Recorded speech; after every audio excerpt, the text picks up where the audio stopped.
નમસ્કાર દર્શક મિત્રો, હું થોળ પરમાર નેશન પ્લસ ન્યૂઝના આજના કાર્યક્રમમાં આપ સૌનું સ્વાગત કરું છું. દર્શક મિત્રો, કોઈ પણ રાષ્ટ્ર હોય, કોઈ પણ દેશ હોય, કોઈ પણ સમાજ હોય, એ તમામની જ્યારે નીવ, બુનિયાદ, એનો પાયો જો કહી શકાય તો એના વડીલો છે. આ વડીલો જ છે જે તેમના વંશજોને, જેમના ભારત દેશના તમામ રાષ્ટ્રના બીજા જે નાગરિકો છે, યુવા પેઢી છે, એમને સંસ્કારનું સિંચન કરીને એ રાષ્ટ્રનું સિંચન કરતા હોય છે. દર્શક મિત્રો, કોઈ પણ રાષ્ટ્રને જ્યારે મૂલવામાં આવે ત્યારે સૌથી પહેલાં એનામાં કેટલા સંસ્કાર છે એ પ્રમાણે તેનું મૂલ્યાંકન કદાચ થતું હોય છે, એવું મારું માનવું છે. અને કોઈ પણ રાષ્ટ્રમાં જ્યારે નીતિમત્તાની વાત આવતી હોય છે, જ્યારે સંસ્કારની વાત થતી હોય છે, અને સંસ્કાર ત્યારે જ આવે ત્યારે તમારામાં શાલીનતા હોય, જ્યારે તમારામાં વિદ્યા હોય. દર્શક મિત્રો, આ તમામ બાબતે કોઈ પણ રાષ્ટ્રનો જ્યારે વિકાસ થતો હોય તેના પાયામાં વડીલો જ હોય છે.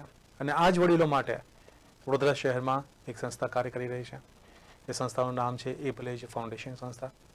આ વડીલો દ્વારા જે સમાજને આપવામાં આવ્યો હોય છે, પૂરી જિંદગી સમાજ માટે ખર્ચ કરવામાં આવ્યો હોય છે, જે નવી પેઢી છે એને ઘડવા માટે જે તેમણે પોતાની આખી જિંદગી ખર્ચ કરી હોય છે.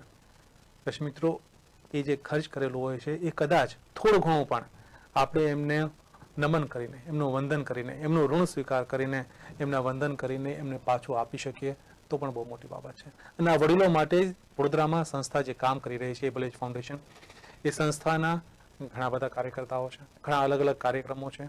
શું કાર્યક્રમ થાય છે, શું કાર્યકરોનું શું વિચાર છે આ સંસ્થા માટે, ભવિષ્યમાં તેઓ શું કરવાના છે, આ તમામ વિશે આપણે ચર્ચા કરીશું. આજે આપણી સાથે ચર્ચામાં ઉપસ્થિત છે આજે બંદેશભાઈ શાહ, નગરસેવક છે તેઓ. બંદેશભાઈ, આપનું સ્વાગત છે. ચેતનભાઈ શાહ, સીએ છે તેઓ, ચાર્ટર્ડ એકાઉન્ટન્ટ. વિનયભાઈ જયસ્વાલ, એબલેજ ફાઉન્ડેશન સંસ્થા તરફથી તેઓ આવ્યા છે. આપ તમામનું ખૂબ ખૂબ સ્વાગત છે અમારા સ્ટુડિયોમાં. વિનયભાઈ, સૌથી પહેલાં હું આપને પૂછવા માગીશ કે એબલેજ ફાઉન્ડેશન સંસ્થા આની શરૂઆત કોણે કરી અને પાછળનો હેતુ શું હતો? साहब, मैं मल्टीनेशनल कंपनी में प्रोडक्शन मैनेजर हूँ। मैं मूलतः लेखक था और वो लेखक का मेरा विषय था दिव्यांग। मैं दिव्यांगता पे संकल्प से सिद्धि मेरी किताब आई, उसके बीच में बहुत सारे दिव्यांगों के जब संपर्क में आया तो मुझे कुछ बुजुर्ग मिले, तो मुझे लगा कि बुजुर्ग होना ही अपने में एक दिव्यांगता है। इस विषय पे मैं कई सालों तक बुजुर्गों के संपर्क में रहा, मंदिरों में जाता रहा, देखा कि उनकी स्थिति इतनी भयावह होती जा रही है कि शायद आज हम सबसे ज्यादा युवा देश है, लेकिन 30 साल बाद हम सबसे बुजुर्ग देश होने जा रहे हैं। तो मुझे लगा कि इस पे एक अध्ययन करना चाहिए। उस अध्ययन के में मुझे लगा कि इसके सलूशन पे भी काम करना चाहिए। केवल किसी समस्या को देख के आप इंगित नहीं कर सकते हैं जब तक आप उस समस्या का समाधान न खोजिए। और जब मैं बुजुर्गों के पास गया तो मुझे लगा कि इनमें आज मुझे मेरी कंपनी निकाल दे, हो सकता है मैं कल एक नई कंपनी खड़ी कर लूं। आज मैं एजुकेशन में हूं, हो सकता है मैं किसी सब्जेक्ट में फेल हो जाऊं, कल उसी सब्जेक्ट में पीएचडी कर लूं। लेकिन अगर कोई बुजुर्ग को उसके बच्चे निर्वासित कर देते हैं तो शायद रिटर्निंग नहीं है। तो मुझे लगा कि मुझे वृद्धाश्रम मुक्त भारत कैंपन चलाना चाहिए। लेकिन वृद्धाश्रम मुक्त भारत कैंपन चलाने में बहुत छद्म बुद्धिजीवी इस ओर बोलते कि अच्छा वृद्धाश्रम नहीं रहेगा तो लोग कैसे रहेंगे। तो हमारा पूरा प्रोजेक्ट साहब वृद्ध स्नेह अभियान है। हम एक प्राइवेट सेक्टर में हैं, कोई सामाजिक अनुभव नहीं था ऐसा, तो हमने चेतन भाई सीए के साथ पास गया, हमने कहा साहब मुझे ट्रस्ट नहीं बनाना, एक कंपनी बनानी है और उस कंपनी में मुझे बुजुर्गों की सेवा करनी है। हो सकता है कि हमारे बहुत कलीग्स, बहुत हमारे दोस्त अपनी अपनी कंपनियां बना के अर्निंग का सोर्स खोजते होंगे, लेकिन मुझे लगा कि मैं एक ऐसी कंपनी बनाऊं जिसमें मैं बुजुर्गों की सेवा कर सकूं। क्यों बुजुर्गों की सेवा करना अनिवार्य है? क्योंकि बुजुर्ग के बिना कोई परिवार नहीं है, बिल्कुल, और परिवार के बिना कोई समाज नहीं है, और समाज के बिना संस्कृति नहीं है, और संस्कृति के बिना सनातन नहीं है। मैं साइंस का स्टूडेंट था। मैं इतिहास को जब पढ़ना शुरू किया तो मुझे लगा कि आक्रांताओं ने हमारे मंदिरों को तोड़ा, हमारे गुरुकुलों को जला दिया, पुस्तकालयों को जला दिया, लेकिन मेरे घर की तुलसी, आंगन की तुलसी नहीं सूखी। और न सूखने का रीजन मैं जब सर्च किया तो उसको लगा कि हमारे घर में जो दादी बाबा थे ना, वो आक्रांताओं का विचार हमारे घरों के चौखट से अंदर नहीं आ पाया। इसीलिए सनातन संस्कृति हजारों हजार साल बाद भी आज अछूत है। लेकिन अगर बुजुर्ग निकल जाएंगे ना साहब, तो शायद मुझे धवल जी लगता है कि ये व्यवस्था इतनी जल्दी भरभरा के गिरेगी जिसका कोई अंदेशा नहीं था। और इसी परिप्रेक्ष्य में यह बुजुर्ग स्नेह अभियान कैंपन चलाया। और इस कैंपन का उद्देश्य में हम युवा नहीं हैं, हम उनमें ऐसे शहर के सम्मानित सीनियर सिटीजन को लिया अपनी मार्गदर्शक टीम में कि जिनका अपना योगदान रहा है समाज में, और हम सर उस देश से आते हैं जिस देश में, मैं 2 एग्जाम्पल देना चाहूंगा। भीष्म पितामह की सेवा को देख के उनके पिता शांतनु ने उनको ऐसा आशीर्वाद दिया कि तो आप अपनी मृत्यु को भी वश में कर सकते हो। शायद किसी भी धर्म में भगवान भी मृत्यु को वश में करने का वरदान नहीं दे सकते जो वरदान एक पिता ने अपने पुत्र को दिया। आपको दूसरा एग्जाम्पल बताता हूं। चक्रवर्ती राजा ययाति थे, पुरु उनका बेटा था। पुरु ने अपने पिता को संतुष्ट खुश रखने के लिए उनकी बुढ़ापे को ले लिया और अपनी जवानी उनको दे दिया। इस देश में अगर ऐसे उदाहरण हो, श्रवण कुमार का उदाहरण आम बात है, सबको पता है। अगर इस देश में ऐसे उदाहरण हो या देश में ऐसी संस्कृति हो कि 15 दिन तक 365 दिन में हम अपने मित्र माता पिता के, स्वर्गीय माता पिता के प्रतिपक्ष रखते हो, उस देश में साहब अगर हम बुजुर्ग आश्रम खोल रहे हैं और वो भी होटल की तरह एक वृद्धाश्रम खोल रहे हैं, तो शायद इस पे चिंतन करना चाहिए समाज को। इसी उद्देश्य से हमने यह मिशन चलाया, वृद्ध स्नेह अभियान। वृद्ध स्नेह अभियान सर केवल एक अभियान नहीं है, इसमें हम बच्चों को, बुजुर्गों को जोड़ रहे हैं। आज जैसे संस्कारी नगरी बड़ोदरा में या शायद पहला ऐसा गरबा महोत्सव, शहर में बहुत सारे गरबा महोत्सव हर सोसाइटी में चल रहे हैं। मुझे लगता है कि 25 साल बाद मैं भी बुजुर्ग बनूंगा। आज हम पूरी रात 4000 का टिकट लेके गरबा महोत्सव कर रहे हैं। शायद वही हार्मोनल बिहेवियर अंदर भी रहेगा 60 साल की एज में भी। तो हमको लोगों को लगा कि उनके लिए गरबा किया जाए। गरबा केवल एक प्रतीक है उनको जोड़ने का, और जोड़ने के साथ हम लोग उनको ऐसे लोगों को जोड़ रहे हैं कि जो अपने बच्चों के साथ आए, नाती पोतों के साथ आए। ये हमारा लोग का उद्देश्य है साहब। और इसके साथ हमने भक्तालय लाइब्रेरी खोला है जहाँ पे आप पुस्तकें पढ़ सकते हैं। बुजुर्ग एक 20 रुपए की मात्र गीता प्रेस की पुस्तक होती है। एक बुजुर्ग अगर 20 रुपए की किताब के लिए शहर में कहीं घूमेगा, नहीं मिलेगा, तो आप इसे पुस्तकें उपलब्ध करा रहे हैं। ऐसे शहर के सीनियर सिटीजनों को हम सम्मान कर रहे हैं जो 90 साल के ऊपर भी आज समाज में सेवा दे रहे हैं। शायद नई पीढ़ी के लिए बहुत उपयुक्त उदाहरण है वो। જી ચેતનભાઈ, તમે આ સંસ્થા સાથે ક્યારે જોડાયા, કેટલા વર્ષથી આપ જોડાયેલા છો અને આપનો શું રોલ છે આ સંસ્થામાં? આપણે વાત કરી વિજયભાઈ કે તમારી પાસે આવ્યા, તમે તેમને માર્ગદર્શન આપ્યું, તો એ જ્યારે આવ્યા ત્યારે તમારું સૌથી પહેલી પ્રતિક્રિયા શું હતી? સંસ્થા સાથે હું સંસ્થાના ફાઉન્ડેશનથી જોડાયેલો છું. સંસ્થામાં વિનયભાઈનો એક વિચાર હતો કે સિનિયર સિટીઝન માટે આપણે કંઈક કામ કરવું છે. વિનયભાઈએ વિચાર લઈને જ્યારે મારી પાસે આવ્યા ત્યારે મને વિચાર આવ્યો કે જો વિનયભાઈ એક અત્યારે સેલેરાઇડ પર્સન છે, સન ફાર્મામાં જોબ કરે છે, તો એમને એમના જોબ કરતાં કરતાં એમનામાંથી સમય કાઢવો અને એ સમય કાઢીને આ કામ કરવું સમાજ માટે એક બહુ મોટું દાખલારૂપ ઉદાહરણ છે. મને આ વિચાર આવ્યો કે ભાઈ જો વિનયભાઈ પોતે કરી શકતા હોય તો આપણે, હું ચાર્ટર્ડ એકાઉન્ટન્ટ તરીકે પ્રેક્ટિસ કરી રહ્યો છું, ભગવાન માતાજીની દયાથી પ્રેક્ટિસ સારી છે, તો આપણે પણ આ પ્રેક્ટિસની અંદરથી થોડો સમય કાઢીને સમાજ માટે કંઈક કરવું છે. સમાજ માટે કંઈક કરવા, સમાજ સેવા પાછળ કંઈક કરવા માટે મારે પહેલેથી એક મગજમાં વિચાર રહેલો હતો. વિનયભાઈ આવ્યા ત્યારે એ વિચાર પર હું આગળ વધ્યો અને મેં કીધું જો સમાજ માટે કંઈક કામ કરવું છે તો સિનિયર સિટીઝન માટે કામ કરવા યોગ્ય છે. સિનિયર સિટીઝન એક એવું ઉદાહરણ છે કે જેમને યુવા થઈને સિનિયર સિટીઝન માટે વિચારશે તો આપણે પોતે આપણા માટે 20 વર્ષ પછીનું એક વિચાર આપણે રજૂ કરીએ છીએ. વિનયભાઈની વાત સાંભળીને મારા મગજમાં એક વિચાર આવ્યો કે વિનયભાઈ સાથે હું જ જોડાઈ જાઉં અને અમે જે રજિસ્ટ્રેશન છે રજિસ્ટ્રેશન બીજા ચાર્ટર્ડ એકાઉન્ટન્ટ પાસે કરાવ્યું.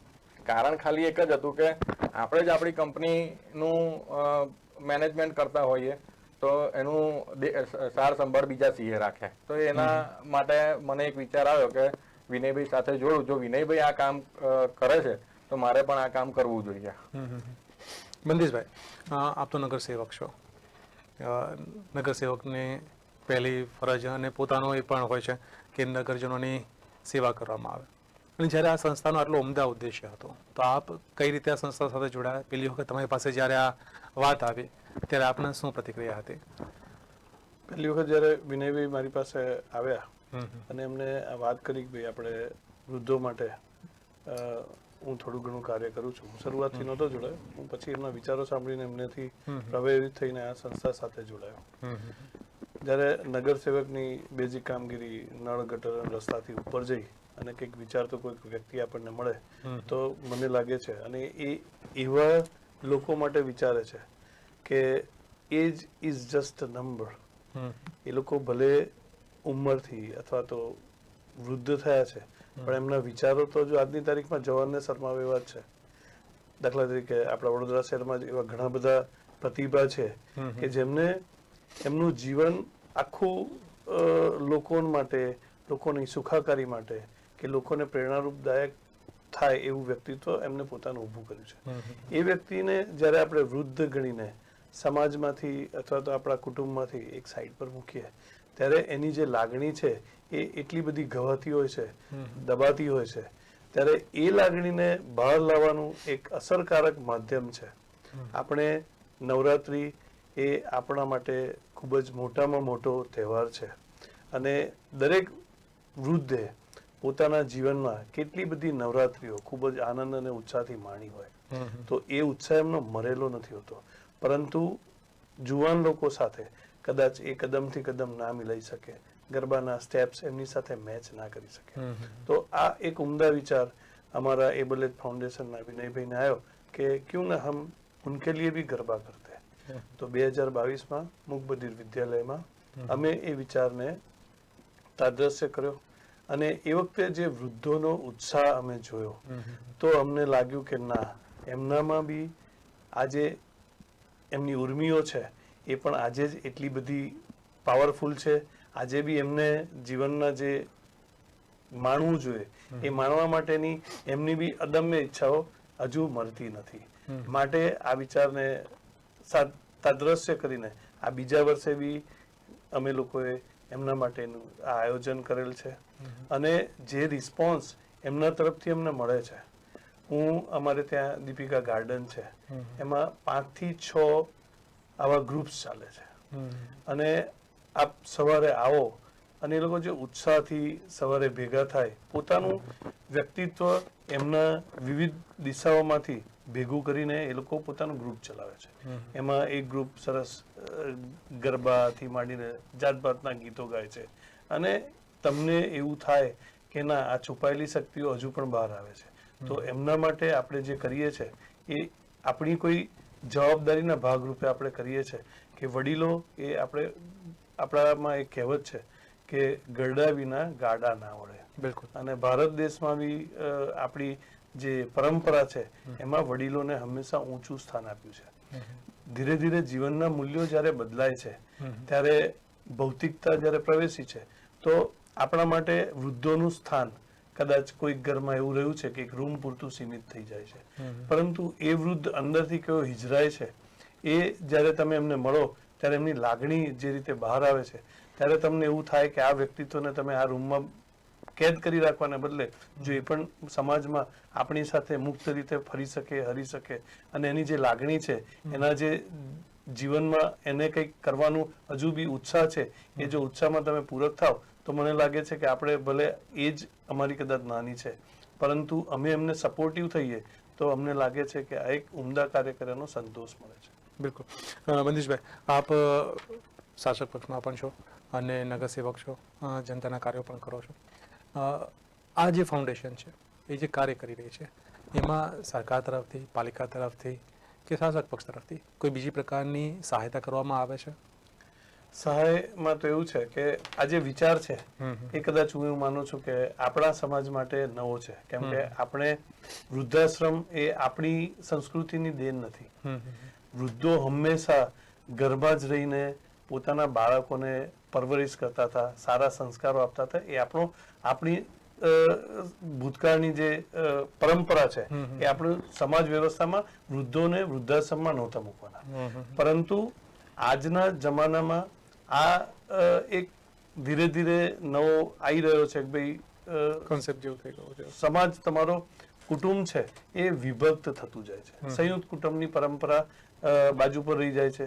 એટલે અને વન ચાઇલ્ડ એ સૌથી મોટો આપણા સમાજ માટે કદાચ આ વૃદ્ધો માટે સાપરૂપ કોન્સેપ્ટ છે કે તમે એક જ બાળક હોય તમારું, હવે એ બાળક બી જ્યારે જવાન થાય ત્યારે એની પોતાની ઈચ્છા હોય અને ઘરમાં એની સાથે પોતાના પાર્ટનરનું આગમન થાય, ત્યારે કદાચ એવું થાય કે આ વૃદ્ધ એ આપણા માટે જે એને બલિદાન આપ્યું છે એ ભૂલી અને આપણા માટે એ બોજારૂપ બને છે. બિલકુલ. તો આ વસ્તુ સમાજ માટે ચોક્કસ એવું થાય કે ભાઈ વૃદ્ધાશ્રમ બનાવી દો, પણ ના, એમના માટે દાખલા તરીકે વડીલ વિહાર બનાવે છે કોર્પોરેશન. અમારા ગાર્ડનમાં દાખલા તરીકે અમે લોકોએ એમના માટેની સ્પેશિયલ સ્પેસ આઈડેન્ટિફાય કરી અને એમને જે રીતે અનુકૂળ થાય એ રીતે અમે એમના માટેની જગ્યા બનાવી. એ લોકો પોતાનો જે દાખલા તરીકે સિંગિંગ વાળા છે તો એમને સ્પીકર્સ મૂકી આપ્યા, એમને ડોમ બનાવી આપ્યા, જેથી એ સવારે 8 વાગ્યાના બદલે 10-11 વાગ્યા સુધી ગાર્ડનમાં રહે અને પોતાના જે રહી ગયેલા સપનાઓ છે પૂર્ણ કરવાનો મોકો મળે. સાથે સાથે આપણા કોર્પોરેશનમાં બી આ વિચાર અમે મૂક્યો છે અને ટૂંક સમયમાં તમે એમનું રિઝલ્ટ પણ જોવા મળશે. બિલકુલ. ખૂબ જ સારી બાબત છે કે મનીષભાઈ આ આટલા સક્રિય છો આ બાબતને લઈને, અને ખૂબ જ લાગણી હોવી જોઈએ આ બાબત માટે. વિનયભાઈ, આ પ્રકારનું જ્યારે કામ કરવાનું હોય છે ત્યારે સૌથી પહેલા તમે કોઈ એવા વ્યક્તિને જોયા હશે કે જેના પરથી તમને દિલમાં લાગી આપ્યું હોય અને પછી આના માટે તમે વિચાર કર્યો હોય, એવું ક્યારે થયું છે? साहब, मैं अपनी पुस्तक किसी शहर के बहुत सम्मानित पर्सन, पद्मश्री पुरस्कृत पर्सन, गुजरात के एक ऐसे साहित्यकार के पास गया देने. वो अकेले रहते थे. उन्होंने बोला कि मैं फ्रिज से पानी लाता हूँ, तो मुझे लगा कि मुझे जाना चाहिए, एक सीनियर पर्सन के पास से नहीं लेना चाहिए. तो मैं उनकी फ्रिज खोला तो साहब उसमें रोटी रखी थी और वह रोटी सूखी होटल की रोटी थी. तो मुझे लगा कि आज तक मैं बचपन से वैवाहिक जीवन के बाद भी देखा कि आटा गूंथ के तो कोई रख सकता है, लेकिन कोई सूखी रोटी नहीं रख सकता. बिल्कुल. वह चीज मुझे इतना द्रवित किया और इतना चिंतन किया कि मैं 2 सालों तक ऑफिस से आने के बाद मंदिरों में बुजुर्गों से संपर्क करता रहा कि इनके जीवन में परिवर्तन क्या होता है. उनमें देखिए साहब, लोग कुछ कंप्लेन करते हैं कि हमारे पिताजी चिड़चिड़े हो गए हैं, ऐसे हो गए हैं. वो तो उनमें एक हार्मोनल बिहेवियर चेंज है, बाकी उनमें कोई प्रॉब्लम नहीं है. उनकी आत्मा, उनके विचार आज भी उतने तरोताजे हैं. केवल शारीरिक जो परिवर्तन होना चाहिए, एजिंग होनी चाहिए, वही हुआ है. साहब, उसी पे मुझे यह सलूशन लेने का सुझाव आया कि मुझे कैसे करना चाहिए, लेकिन उसके लिए एक टीम चाहिए थी. बिल्कुल. टीम के को भी विचार बताना, उनको अपनी तरफ से प्रभावित करना, उनको फिर प्लेटफॉर्म पे लाना एक कठिन काम था. लेकिन मेरा अपना अनुभव बना कि संस्कार नगरी बड़ौदा में ऐसे अद्भुत लोग हैं, आप एक विचार लेके जाइए, आपको प्लेटफॉर्म मिल जाता. आज आपके पास जो 2 लोग बैठे, महान भाव बैठे हैं, ये हमारी पूरी टीम उसी का एक उत्कृष्ट उदाहरण है. બિલકુલ. ચિંતનભાઈ, ખૂબ જ વ્યસ્ત શેડ્યુલમાં આ સમાજ સેવાનું કામ કરું, હવે પહેલાં પણ કીધું કે તમારી પાસે આવ્યા, તમે પહેલાંથી આ વિચારતા હતા, તો હવે કેટલું મુશ્કેલ છે અને કેટલું સરળ છે આ કાર્યમાં જોડાવો, એના પછી જે માનસિક આનંદ મળે છે. સાહેબ, સૌથી ઇમ્પોર્ટન્ટ વસ્તુ છે કે સેવા કરવી ને એક આનંદનો પર્વ છે. બિલકુલ. આપણે એવી વસ્તુ જોવી જોઈએ કે આપણને આનંદ ક્યાંથી મળે છે. મને આનંદ સેવા કરવામાં આવે છે, અને એમાંય સિનિયર સિટીઝનની સેવા કરવાનો આનંદ જ્યારે આપણને મળતો હોય તો ભગવાને આપણને એક મોકો આપ્યા રૂપ બરાબર છે. વિનયભાઈ અમને મળ્યા, બંદીસાર સાહેબ જેવા છે, અમારી પાસે આખી ટીમ છે. એ ટીમ મળીને અત્યારે અમે સિનિયર સિટીઝન માટે જે કંઈ પ્રોગ્રામ કરીએ છીએ એમાં આ જે સિનિયર સિટીઝન ગરબા એક નાનો પ્રોગ્રામ છે. એના સિવાય અમે સિનિયર સિટીઝન માટે ઘણા ભવિષ્યમાં પણ કામ કરવાના છે અને અત્યારે પણ કરી રહ્યા છે કે જેમાં સિનિયર સિટીઝનને જે તકલીફો પડી રહી છે એ તકલીફોનું એક નિવારણના સ્ટેજ ઉપર અમે લાવીને ઊભા રહીએ. મારા પોતાની વાત કરીએ તો બિઝી શિડ્યુલ હોય, પણ બિઝી શિડ્યુલમાં દરેક વસ્તુ માટે આપણે પ્લાનિંગ કરવો જોઈએ. બિલકુલ. હું મારા બિઝી શિડ્યુલમાંથી પ્લાનિંગ કરીને આ સમાજ સેવા માટે એક સમય આપું છું. વિનયભાઈ, આ સંસ્થાના બીજા શું શું કાર્યો છે જે લોકો સુધી પહોંચે છે, વૃદ્ધો સુધી પહોંચે साहब, છે? हमारा लोगों से एक अपील है कि बुजुर्गों का सेवा सहयोग सम्मान किया जाए. उसके अंतर्गत हम शहर में ऐसे छोटे छोटे स्टिकर लगाते हैं कि आप बुजुर्गों को सेवा सम्मान दीजिए, क्योंकि एक स्माइल देने से उनके चेहरे पे स्माइल आ जाती है. मेरा लोगों से अपील हम लोगों की होती है कि आप अगर बाइक से जा रहे हैं, कार से जा रहे हैं, तो किसी बुजुर्ग को देख के हार ना मारिए. अगर आप वेजिटेबल लेने जा रहे हैं, कोई बुजुर्ग से 10 रुपए की धनिया खरीद लीजिए. यह एक प्रक्रम है. दूसरा प्रक्रम है, हम लोग मंदिरों में लाइब्रेरी बना के दे रहे हैं. तीसरा प्रक्रम है, हमारी एक बुक वैन घूमती है, बुजुर्गों को और बच्चों को आपस में जोड़ने के लिए खिलौने और किताबें रखती है. और 5वां प्रक्रम अभी जो हम लोग गरबा महोत्सव कर रहे हैं. गरबा महोत्सव केवल एक सांस्कृतिक प्रोग्राम ही नहीं है, ये सनातन का एक नींव है, और इसीलिए हम बच्चों और बुजुर्गों को आपस में जोड़ रहे हैं.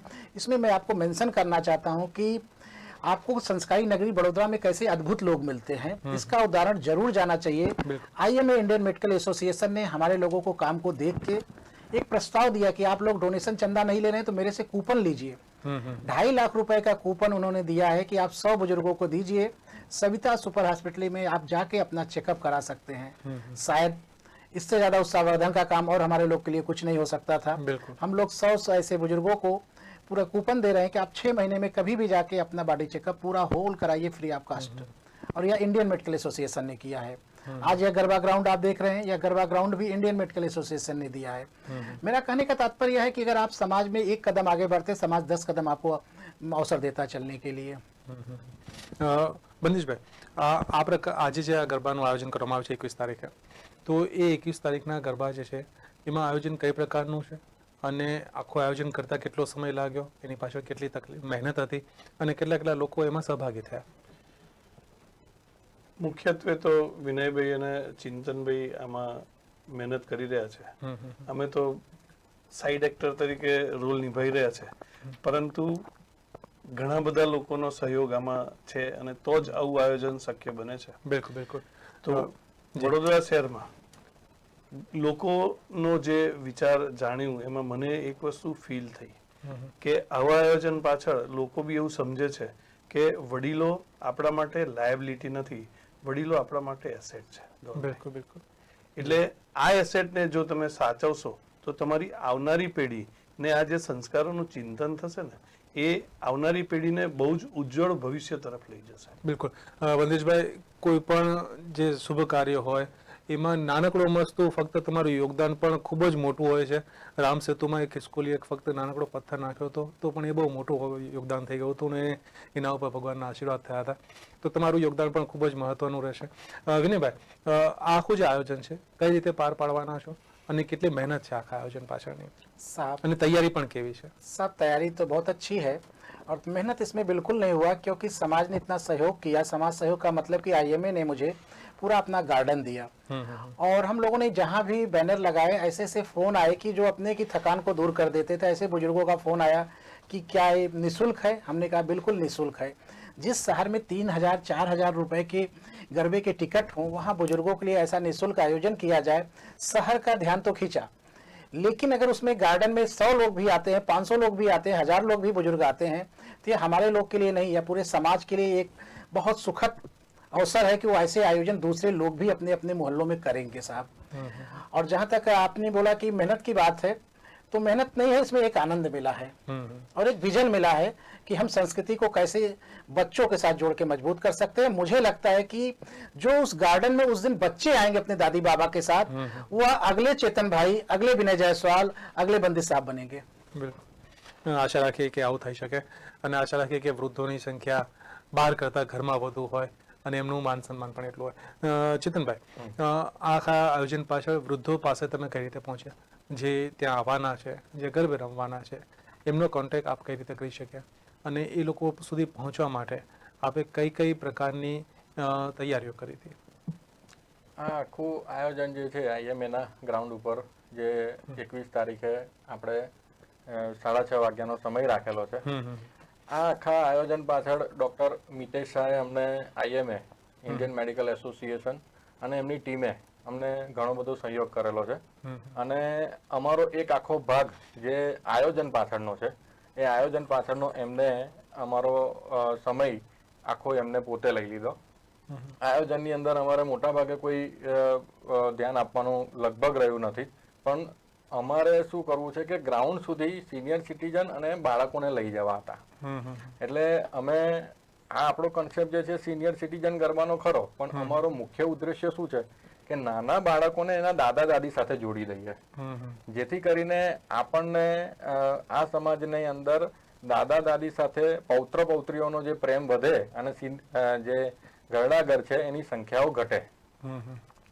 અમારા ઉદ્દેશ્ય પ્રમાણે અમે જે ગરબા રાખ્યા છે, ગરબાની અંદર પૌત્ર પૌત્રીઓ તેના દાદા દાદી સાથે આવે, એ ઉદ્દેશ્યથી અમે આ ગરબાનું આયોજન કરેલ છે.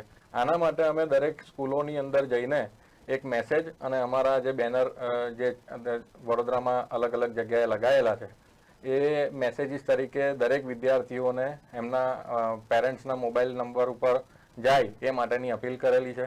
દરેક સિનિયર સિટીઝન ગાર્ડન્સની અંદર અમે સિનિયર સિટીઝનને અપીલ કરી, બેનર્સ લગાયા અને એમને કીધું કે તમે 21 તારીખે અમારા ગરબામાં જરૂરથી પધારજો. અમને આશા છે કે આ ગ્રાઉન્ડમાં ઓછામાં ઓછી 1000 નાના બાળકો અને સિનિયર સિટીઝન સાથેની સંખ્યા થાય.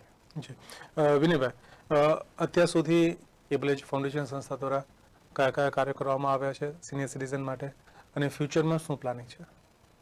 साहब फ्यूचर में हमारी लोग की यह प्लानिंग है कि हम शहर में किसी सीनियर सिटीजन को ब्लड की ज़रूरत पड़े, किसी ऐसे चीज़ों की ज़रूरत पड़े जो उनको उपलब्ध नहीं होता है, एबल एज उनको फाउंडेशन उपलब्ध करा सके, उनके लिए हर मंदिर में लाइब्रेरी बना सके, उनके लिए एक ऐसा माहौल बना सके कि वो सांस्कृतिक कार्यक्रम के साथ साथ अपने किसी भी प्रॉब्लम के सलूशन हम लोगों को एक फ़ोन के माध्यम से ले सके. उनके लिए जैसे ट्रेनिंग व्यवस्था आज नहीं है, आज सीनियर सिटीजन मोबाइल का व्हाट्सअप नहीं चला पाते, आज उनके लिए बेसिक चीज़ें जो है अकाउंट के बारे में, तो हम लोग सोचते हैं कि उनको कुछ कैसे ऐसे ट्रेनर के बुला के, ऐसे योगाचार्यों को बुला के उनकी ज़िंदगी को कैसे आसान बनाया जाए, वो करने के लिए हर प्रयास करते रहेंगे. બિલકુલ, સમાજનો જે અત્યારે પ્રવાહ ચાલી રહ્યો છે એમાં એમને તાલથી તાલ કઈ રીતે મેળવી શકીએ, સાચી વાત છે. વંદીશભાઈ, અંતમાં હું આપની પાસે પૂછવા માંગીશ કે આપ જનતાને શું સંદેશ આપવા માંગશો? જે મેં પહેલાં કીધું કે વૃદ્ધો એ સમાજનું અભિન્ન અંગ છે. સાથે સાથે એમને લાયબિલિટી સમજવાને બદલે એમને એસેટ સમજીએ. અને આ સંસ્થા સાથે અમે એક પ્લાનિંગ કર્યું છે જે કદાચ ધ્યાન બહાર ગયું છે કે એક વૃદ્ધ સાથે એક યુવાનને જોડવાનું કામ જે અમે ભવિષ્યમાં કરવા માંગીએ છીએ, જેથી અમુક વૃદ્ધો એવા કે જે એકલા પડી ગયા હોય, ઘરમાં એકલા રહેતા હોય, એમની સારવાર કે સાર સંભાળ રાખનારું કોઈ હોય નહીં, તો એક યુવાન એમની સાથે અટેચ થાય, જે અમે પ્રયત્ન કરી રહ્યા છે. અને આવતા વર્ષની અંદર અમે આવા 100 યુવાનોને તૈયાર કરીએ છીએ કે જે આ વડીલો સાથે જોડાય અને એમની ડેલી જરૂરિયાતની સાથે સાથે એમની કાળજી પણ રાખે. જો આ ઉદ્દેશ અમારો સફળ થશે તો મારું એવું માનવું છે કે વૃદ્ધોના જીવનમાં ખૂબ જ સારો આનંદ ફેલાશે અને સમાજને અમે એ સંદેશો આપવા માંગીએ છીએ. બિલકુલ. ચેતનભાઈ, આપ શું સંદેશ આપવા માંગશો? સાથે સાથે આ જે કાર્યક્રમ છે એમાં લોકોને આમંત્રણ પણ આપ ચોક્કસ આપજો. આ જે અમારી જે એક્ટિવિટીનો ભાગ છે એ એક્ટિવિટીના ભાગની અંદર એક મુખ્યત્વે જે વિષય છે એ આ શહેરના જે સિનિયર સિટીઝન્સ છે એમના સિનિયર સિટીઝન હોવા છતાં એક આ શહેર માટે દાખલારૂપ છે એવા 5 સિનિયર સિટીઝનનું અમે દર વર્ષે બહુમાન કરીએ છીએ. બહુમાન અમે આપણે શબ્દ બહુમાન ના વપરાય, કારણ કે એમને આપણે એક સ્ટેજ ઉપર બોલાવીને યુવાનો માટે એક દાખલારૂપ આશીર્વાદ એમની પાસેથી લેવા માંગીએ છીએ કે આજે અમે જેમના બહુમાન કરવાના છે એવા વ્યક્તિ કે જે વડોદરાને મેડિકલ સુવિધાઓ 93 યર્સની એજ છે તો પણ આપે છે, અને 93 યર્સની એજ હોવા છતાં એ આજે એક્ટિવ છે. તો એવા અલગ અલગ ફિલ્ડના અમે માણસો જે દેશ અને વડોદરા માટે સારામાં સારી સેવા આપે છે એમનું અમે એમને શોધીને એમનું બહુમાન કરીએ છીએ. વિનયભાઈ, અંતમાં શું સંદેશ આપવા માંગશો? मेरा सारे शहरवासियों से विनम्र आग्रह है कि वह अपने घर के बुजुर्गों को अपने से जोड़ के रखें, तो शायद शहर में एक भी वृद्धाश्रम नहीं रहेंगे.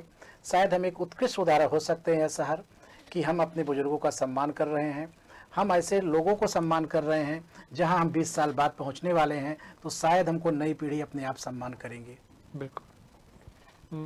દર્શક મિત્રો, 21 તારીખે સાંજે 6:30 થી 9 વાગ્યા સુધી વિનસ મહેલ ગ્રાઉન્ડ પર રિલાયન્સ મોલની પાછળ ઓલ્ડ પાદરા રોડ પર સિનિયર સિટીઝન ગરબા મહોત્સવનું આયોજન થયું છે.